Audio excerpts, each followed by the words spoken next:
Has anyone heard of the three-leg stool analogy for retirement income? Basically, it says there are three major income sources for retirees, and they are Social Security, pensions, and personal savings. How Social Security works basically is the government collects the taxes from people who are currently working and pay benefits for those who have retired. And if there is more taxes collected than the benefits to be paid out, then the extra money will be put into the Social Security trust funds.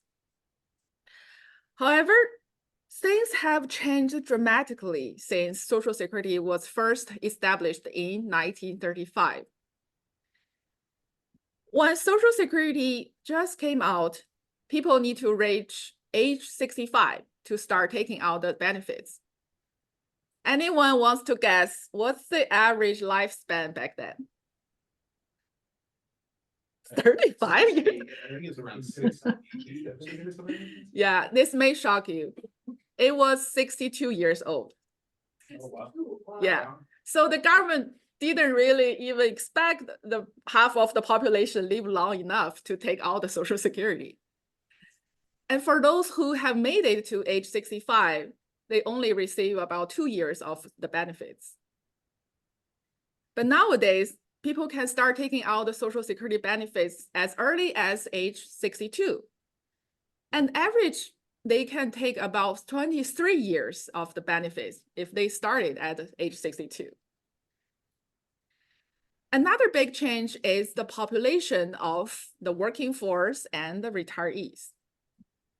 Anyone has an idea what's the ratio between who are currently working and who needs to take out the benefits back then? Back then, it was 42 to 1. Yeah. So let's say for one person needs to take out $30,000 benefits every year. There are 42 persons paying taxes for it. So each one only needs to pay for about $714 per year. That's not bad, right? But today, the ratio became 3 to 1. So for the same $30,000 benefits, those three persons need to each pay for $10,000 benefits. No wonder everyone complains about paying too much taxes, right? And I'm sure many of you have heard that by 2034, the Social Security Trust Fund reserve will be depleted. Although it doesn't mean Social Security will stop completely, it means the government can only distribute what they are able to collect from the FATCA tax. And that's about 80% of the scheduled benefits. So there are basically no fancy ways other than raising more taxes or reduce benefits or a combination of doing those. While there will be an impact to the benefits to be received, Social Security benefits can also result in a tax consequence. It may surprise a lot of people when they first find out they need to pay income tax for the Social Security benefits. After all, that's the taxes we previously paid.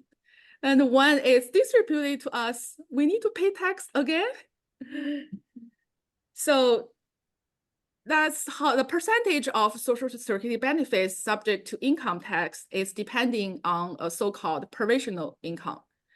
It basically adds up your adjusted gross income and the tax-free interest, which is usually the municipal bond interest, and half of your Social Security benefits. So for a married joint filers, if this provisional income is between $32,000 and $44,000 a year, then up to 50% of their Social Security benefits will be subject to income tax. And if their provisional income exceeds $44,000, then up to 85% of their Social Security benefits will be added to their taxable income and pay for income tax.